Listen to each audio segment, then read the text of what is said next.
Aujourd'hui, on va voir comment je suis passée de ce storyboard hyper suréclairé à une magnifique bande dessinée dans une superbe revue. Alors ça date de juillet ou juin et je vais essayer d'être la plus claire possible parce que ça a été un peu tortilleux, sinueux comme ça. Déjà c'était un appel à projet de la maison d'édition Azimut pour la revue Comet. Le Comet numéro 3 et Azimut qui est une maison d'édition indépendante. En fait c'est tombé en même temps que mon envie de démarcher des maisons d'édition et des maisons de presse et je faisais mon portfolio à ce moment-là pour pouvoir l'envoyer et démarcher et faire des trucs un peu intéressants. Et je me suis dit bon qu'est-ce qui vient bientôt comme je sais pas thématique qui pourrait intéresser des maisons d'édition pour montrer que je sais faire des trucs et tout. Et je me suis dit ben tiens c'est bientôt Halloween, enfin en juin pas Halloween mais c'était le temps que je démarche, qui regarde et tout nan. Bon spoiler alert, j'ai été prise par personne et je cherche encore d'ailleurs. Du coup je me suis dit bon c'est bientôt Halloween, je vais faire des petites sorcières et tout, nanana, tel ou tel truc. C'est comme ça que j'ai commencé à faire des petites sorcières, une petite sorcière en particulier qui a les cheveux roses, qui s'appellera Alba par la suite, mais ça elle ne le sait pas encore. Pour l'instant c'est une sorcière, c'est juste une image, elle n'a pas encore d'histoire. Et c'est là où... alors... je regardais beaucoup les maisons d'édition, les petites maisons d'édition et j'allais de compte en compte sur Instagram et je sais plus si en regardant les followers de quelqu'un où je suis tombée sur la maison d'édition Azimut et j'ai vu l'appel à projet du coup pour le Comet numéro 3 et à chaque fois ils ont un thème et le thème c'était monde caché cette fois-ci et je me suis dit ben tiens ça peut me faire un bon exercice. J'ai regardé un peu et ce qui m'a plu c'était... déjà le thème m'a parlé et ensuite le fait je me suis dit bon vas-y ça peut être un exercice sympa, j'ai envie de le faire. Ok ils rémunèrent les artistes, ok ça a bien joué dans la balance ou quoi. Et je me suis dit j'aime quand même bien cette sorcière, elle est cool, comment je peux prendre le prétexte du monde caché pour faire un truc avec des sorcières ou comment je peux prendre des sorcières pour faire un truc sur le monde caché. Et en fait je me suis dit bon déjà le monde caché ça me rappelle quoi comme thème et moi je travaille beaucoup sur les sentiments et les sentiments, les émotions, les choses positives et autres. Je suis pas une artiste très torturée comme ça se voit à ma chambre, à ma vie, à mon art. Je me suis dit bon bah let's go, on va le traiter, enfin moi et mon équipe, moi et ma grosse équipe. Là il y a ma stagiaire qui dort, ma stagiaire Belette évidemment qui dort. Du coup je vais le traiter sous le thème des émotions, du monde caché, qu'on se cache à soi-même, nos émotions. Et qui me parle aussi beaucoup parce que pendant longtemps j'étais une personne, je suis toujours un tout petit peu, vraiment un tout petit peu, qui n'arrivait pas à gérer sa colère, qui n'arrivait pas à gérer ses émotions, qui n'arrivait pas à gérer sa colère et qu'en fait dès qu'il se passait un truc, bam j'étais en colère ou quoi. Et j'avais un rapport très biaisé aux émotions négatives de vulnérabilité comme la tristesse par exemple. Et en fait je me mettais en colère pour tout mais c'est bien la colère, genre j'aime beaucoup la colère quand elle est justifiée mais pas quand elle est explosive, quand elle fait du mal aux autres. Et j'ai pu faire du mal aux autres dans ma vie à cause de ma colère, à cause de beaucoup de choses, mais en tout cas ma colère en faisait partie. Donc du coup je me suis dit bon comment j'aurais aimé qu'on me parle des émotions, qu'on aborde cette thématique là quand j'étais plus jeune, sur quoi j'aurais aimé tomber pour mieux comprendre ça. Et sans pour autant que ça shame la colère. Le but c'était pas de dire arrête d'être colérique, le but c'est de dire ok d'accord je comprends, mais quand il se passe ça en fait on peut réagir d'une autre manière et en fait ça aide à améliorer nos interactions parce que le but c'est qu'à la fin on s'aime tous et que tout soit bien, tout se passe bien, tout le monde soit entendu, reconnu. Et la colère en fait souvent c'est une émotion qui cache autre chose. Bref, je vais pas vous faire un cours. Le premier truc que j'ai fait après avoir dessiné ces petites sorcières qui pour l'instant ne sont pas liées à cette histoire, c'était de me dire ok, comment on parle des émotions. Comment on parle des émotions, surtout que le maximum de pages c'était 8. Et j'ai pris le maximum de pages, évidemment. Je me suis dit comment on fait une histoire pour qu'une sorcière arrive dans son monde caché et qu'elle arrive et qu'on lui explique comment sont ses émotions. Et surtout comment on parle des émotions à une enfant, à une enfant, enfin plus une ado, une pré-ado ou quoi. Et donc du coup j'ai commencé à faire un gros texte de comment j'explique les émotions. Ça m'a pris un tout petit peu de temps parce que moi je suis un peu débile des fois pour expliquer les trucs. J'ai demandé à une amie à moi, merci Gaëtane, qui est psychologue, enfin qui était psychologue, de vérifier mon texte de qu'est-ce qui n'est pas clair, qu'est-ce que j'ai oublié, qu'est-ce qui est bon à dire, est-ce que c'est bien formulé ou quoi. Donc du coup elle est repassée derrière sur mon texte d'explication des émotions. Ça me perturbe. Sur mon texte d'explication des émotions pour me dire c'était bien. Et en fait tout est parti de ce truc de sorcière aux cheveux roses et d'envie d'explication des émotions. J'ai toujours aimé aussi un peu les groupes d'amis.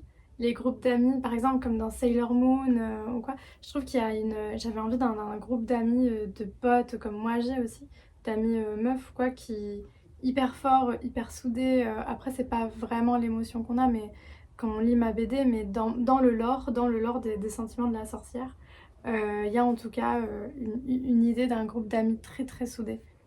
J'adore tout ce qui est pouvoir de l'amitié. Par exemple, quand je regarde My Little Pony et qu'à la fin il y a des trucs comme mais non Pinkie Pie, on t'aime comme tu es. Et je suis là, vraiment je pleure. Mais je pleure comme je n'ai jamais pleuré. Même pendant ma rupture, j'ai pas pleuré comme ça. Avant de faire mon storyboard, du coup, j'ai fait des planches d'inspiration. Il faut que je retrouve mes références graphiques. J'ai pas mal de références graphiques. Il y avait Beauté de Kerascoët. Il y avait... Oh là là, j'ai totalement oublié son nom, mais c'est une artiste que je suis sur Instagram ou quoi, où je me suis beaucoup inspirée d'elle. Aussi Grog the Frog de Alba BG et David et Alba. Du coup, c'est là d'où vient aussi le prénom Alba, parce que je cherchais des inspirations dans les romans graphiques, dans les BD et tout. Et là, bim, je tombe sur quoi? Sur Grog the Frog. C'était à la librairie du bateau livre et tout à Lille. Et en fait, je vois le prénom d'Alba et je me dis, mais en fait, c'est ça. C'est ça qu'il me faut comme prénom. Alba, ça lui va trop bien.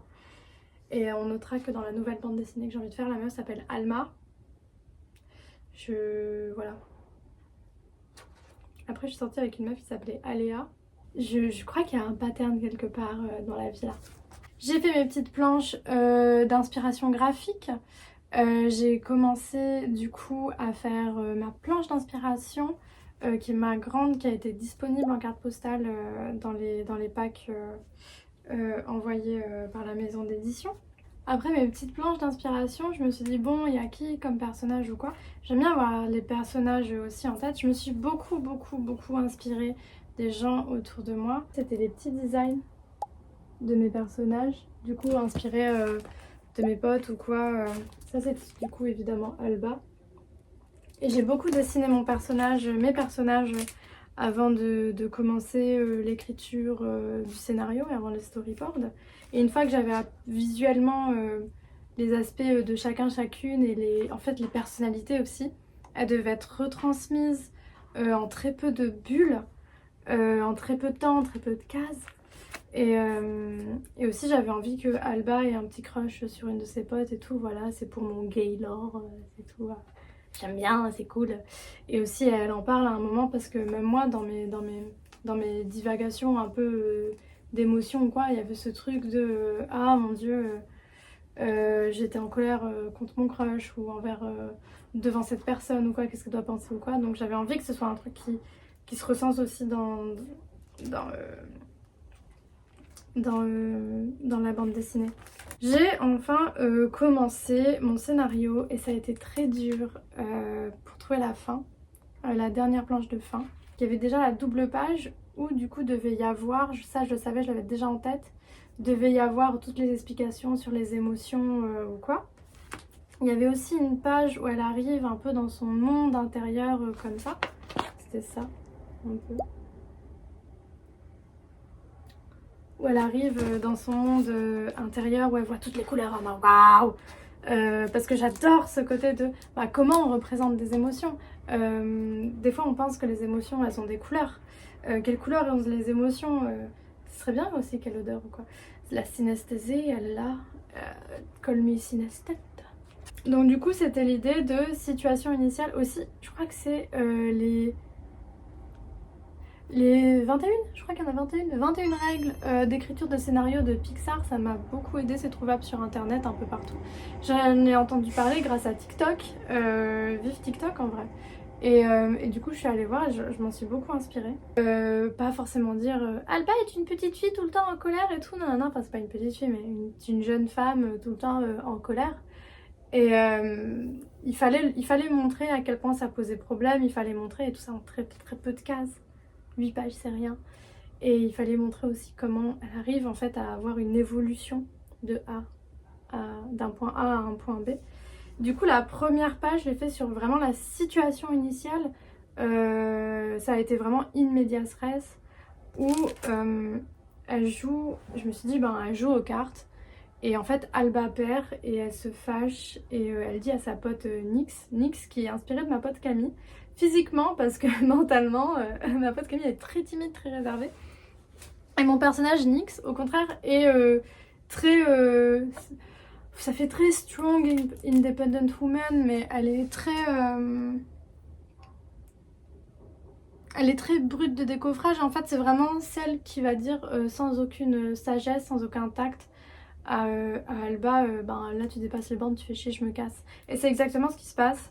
Du coup c'est la première planche. Je voulais vraiment qu'il y ait un truc un peu où elles ont deux QG. Elles ont cet espace un peu dans les bois où elles vont, où elles se retrouvent. Et qui a inspiré de Billy Berclos, là où une de mes potes habitait. Billy Berclos qui a un truc, mais un patelin paumé dans le nord.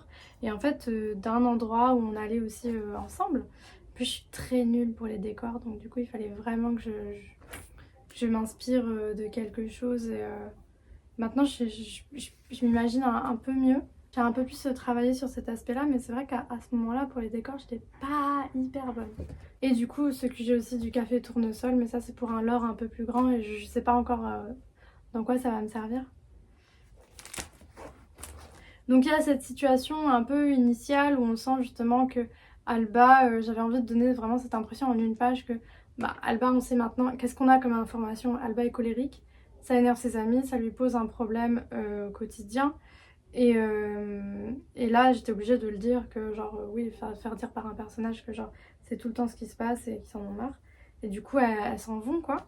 Et on a un petit hint de Diane, son secret crush qui laisse aussi Alba qui est en mode écoute désolé on se voit plus tard et tout.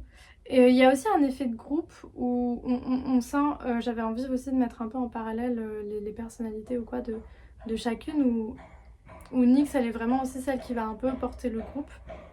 Il y en a deux autres mais elles sont très silencieuses, elles sont un peu plus silencieuses ou quoi.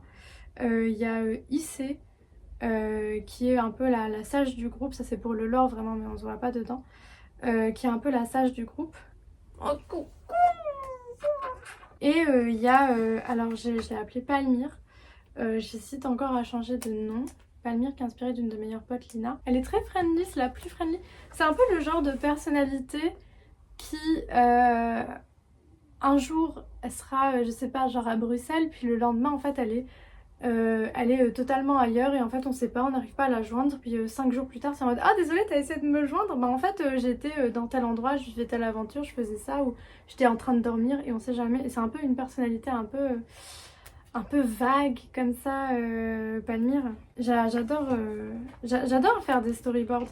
Du coup juste après j'ai fait mon storyboard, je fais un storyboard vraiment très j'allais dire très à l'arrache mais en fait il est assez clean finalement mon storyboard. C'est mon storyboard de mes 8 pages. Hop.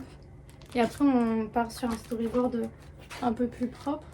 En fait j'ai besoin de répéter les étapes. Et il y a une transition, il y a un moment, il y a un effet de transition. Celui-là.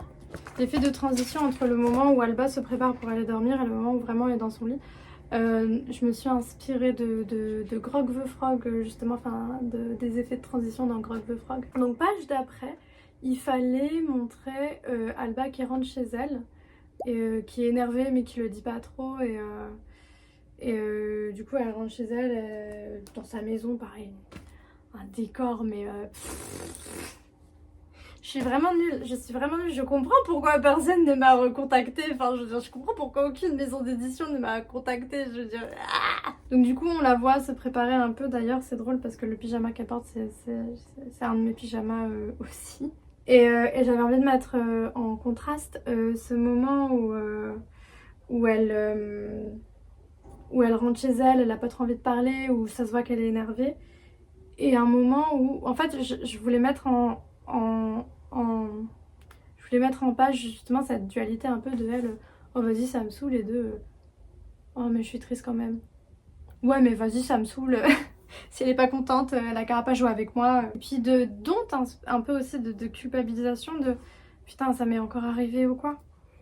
Après il fallait une page où elle s'endort et où en fait je me suis dit mais comment je peux introduire le fait qu'elle plonge dans son monde à elle. Et en fait c'est la sorcière des sentiments. Alors en fait j'avais cette sorcière là. Je me suis dit qu'elle ferait une très bonne sorte de marraine, je sais pas trop quoi.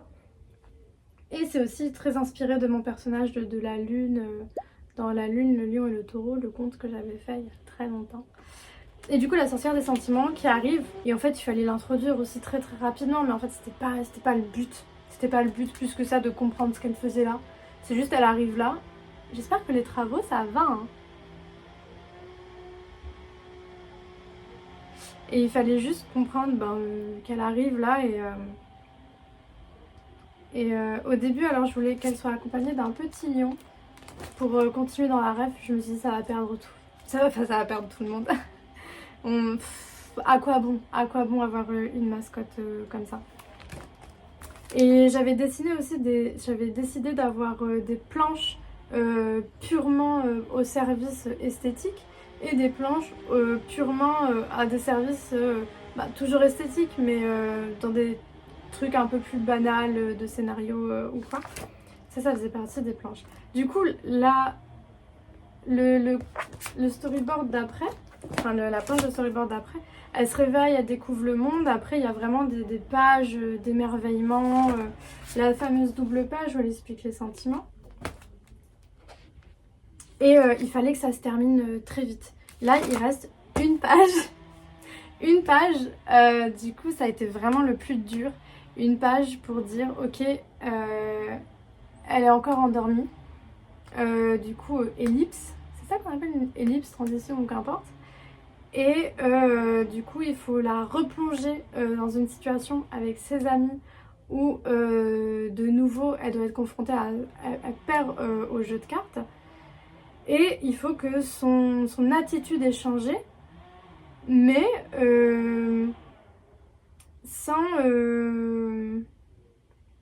faut que son attitude ait changé sans forcément, tout en restant la même personne. Ou en fait du jour au lendemain elle peut pas arrêter d'être colérique, elle peut pas en mode genre ah d'accord j'ai perdu. Et puis après arrêt sur image, everywhere you go.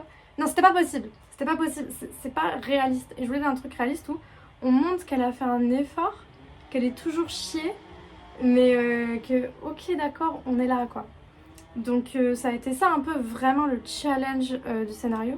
Et j'ai demandé il y a une de mes potes, Diane justement, où j'ai présenté plusieurs solutions de scénario. Il fallait la replonger dans la même situation. J'aime bien le fait dans les choses courtes où en fait il y a une répétition et là on casse le schéma en fait.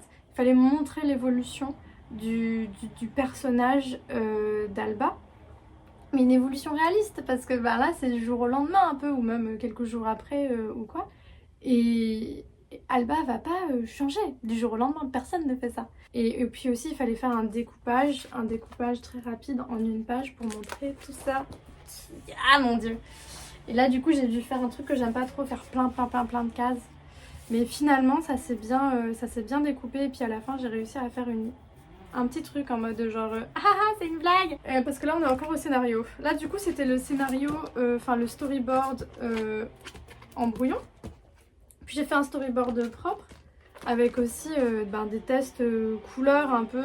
Après avoir fait ça sur mon storyboard, je prends mes grandes planches A3. Qu'est-ce que c'est que ça? Ah oui, bah je recycle un peu mes planches. Je prends mes grandes planches A3 et je fais ma BD. Voilà, après je le fais sans le texte. Au début les bulles étaient carrées. J'ai totalement changé les bulles. Elles sont rondes, elles vont beaucoup plus. En fait je trouve que carré ça va bien comme ça. Je sais pas pourquoi, je les aime bien, je les trouve pas choquantes. Mais une fois que c'était passé, c'était scanné et autres, j'ai trouvé beaucoup moins pertinentes les bulles carrées et rectangles. Bon, des couleurs très vibrantes aussi pour que ça passe mieux au scanner. Des couleurs très vibrantes et j'ai un peu raté certaines émotions, ça je suis pas très fière. C'est la première planche, du coup quand elle rentre chez elle aussi, une dominante de bleu. Je n'aime pas le vert, je n'aime pas les couleurs vertes. Une dominante de bleu, une dominante de rose principalement et de rose, bleu, jaune généralement. Du coup là on passe, là je fais toutes mes planches au propre. Celle-là du coup une planche majoritairement qui servait à ce que ce soit esthétique quoi. J'aime beaucoup cette planche, en vrai. Je trouve qu'elle rend très bien. Je vous les montre un peu. Celle-là je suis un peu moins fière, surtout cette expression là et celle-là. Ça a été très dur. Des fois je suis pas bonne, des fois je suis pas fière de ce que je fais. Dans sa globalité oui, mais il y a des trucs où là pareil, cette expression là d'Alba. Vous voyez que j'ai encore aussi des problèmes avec des proportions, mais bon. Ma double page que j'adore. Très inspirée de beauté.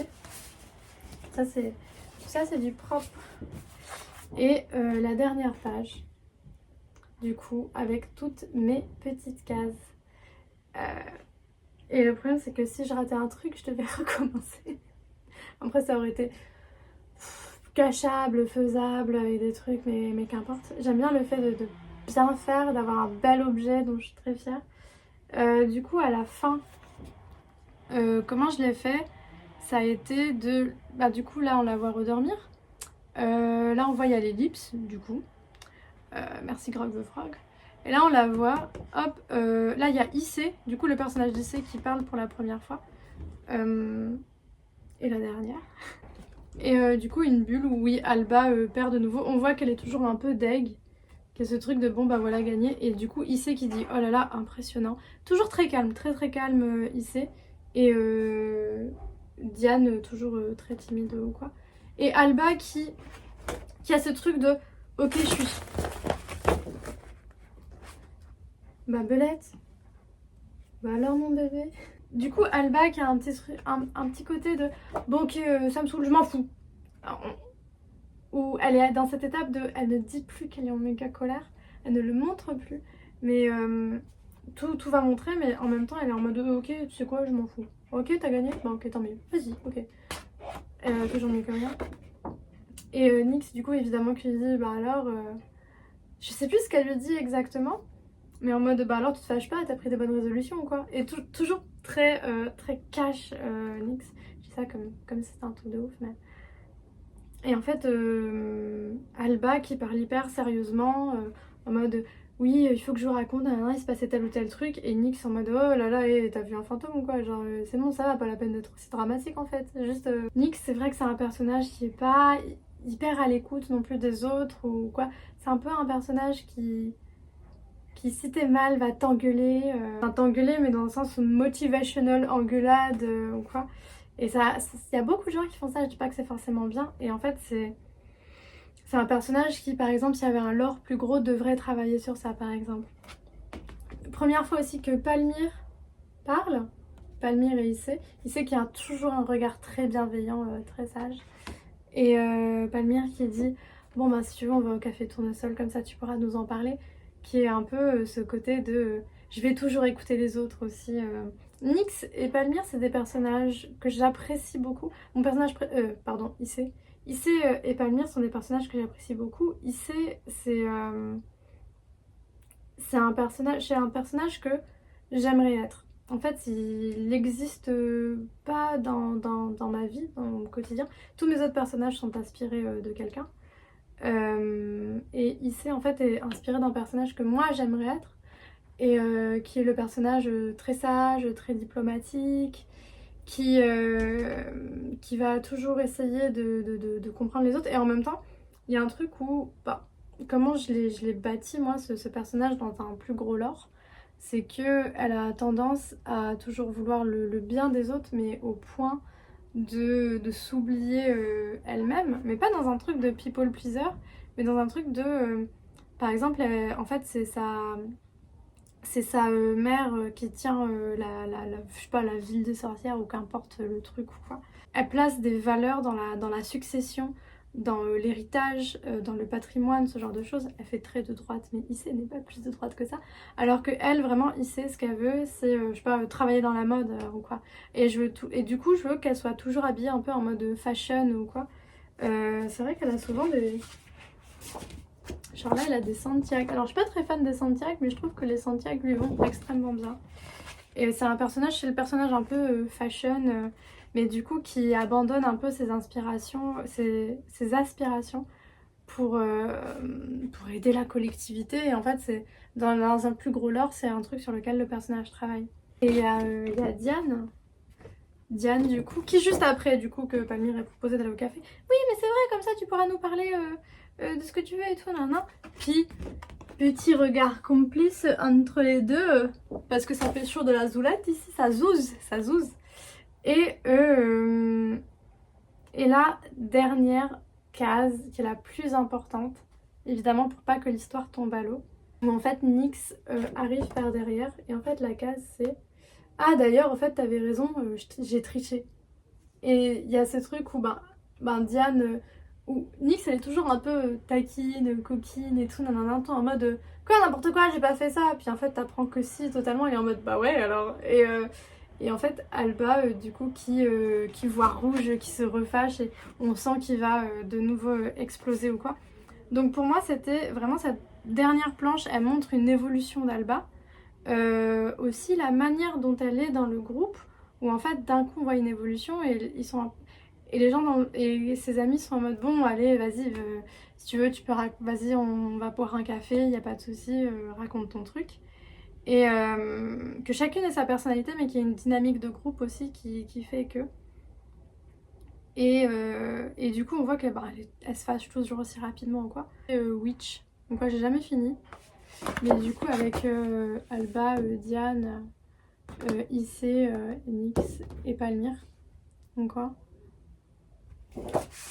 très kawaiiné Issei en fait. Et donc du coup il a fallu scanner ces petites planches A3. Je l'ai scanné grâce à ma coloc qui travaillait à ce moment-là à la mairie. Parce que moi j'ai pas de scanner et je crois qu'une planche à scanner comme ça chez l'imprimeur c'est 20 balles. Donc j'avais pas 2 x 8 160 €. Quoi? Si c'est ça. Non. Si? La fois 500. Bah oui c'est ça.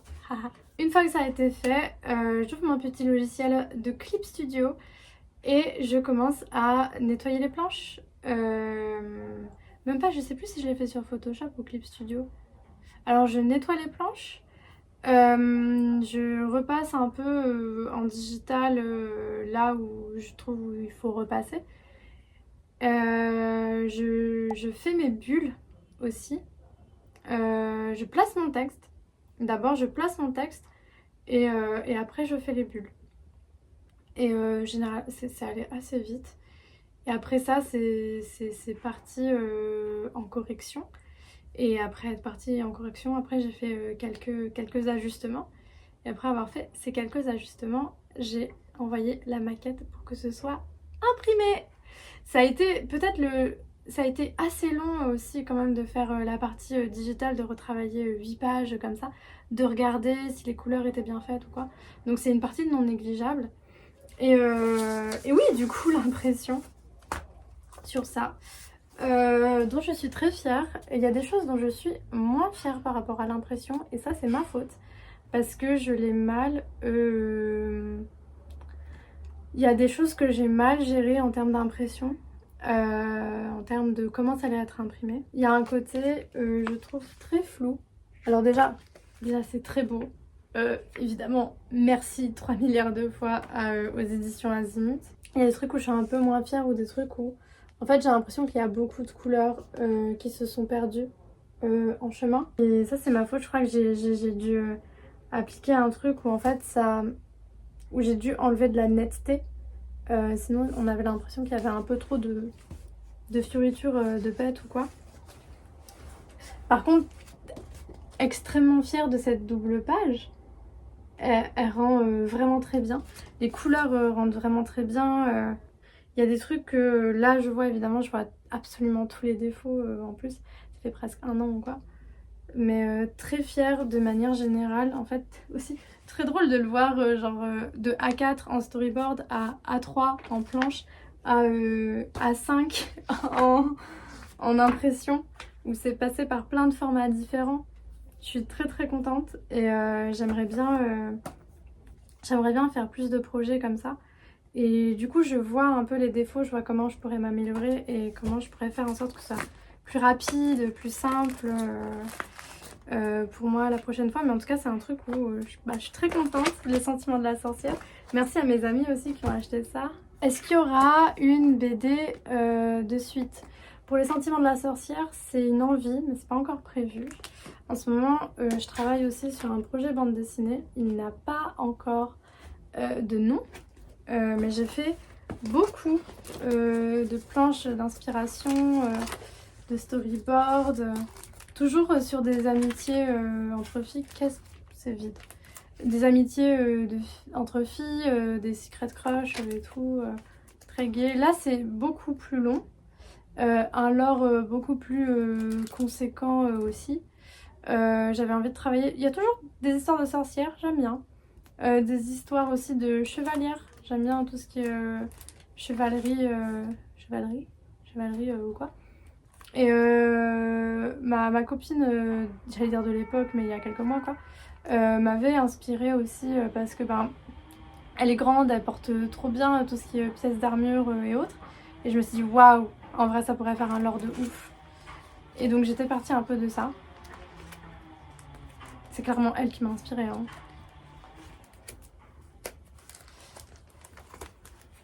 Voilà, donc il y a beaucoup de petits dessins que j'ai fait. Du chara design aussi, de comment faire une armure.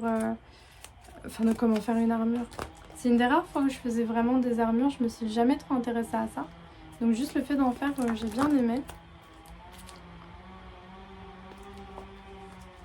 Aussi voilà, j'ai pas énormément dessiné de garçons. Voilà, c'est... Et aussi toujours donner des... En fait mes amis, mon entourage m'inspire énormément. Donc voilà. J'adore faire des personnages, j'adore les histoires, j'adore faire du chara design. Il y a des trucs un peu plus pétés, mais voilà, mais toujours un petit truc de sorcière, comment s'organisent les sorcières ou quoi. Donc voilà, ça c'est ma grand-mère champignon. Je l'adore, j'en suis très fière, je suis très fière de ma grand-mère champignon. Voilà, donc pour l'instant je balance pas trop d'informations sur ça. Parce que j'ai peur aussi qu'on m'attende au tournant et que les gens soient déçus si jamais je le sorte pas. Enfin, et là en ce moment j'ai beaucoup de choses à faire. Je suis médiatrice dans une expo, je bosse aussi sur une bande dessinée pour la revue, pour la boucle du dessin.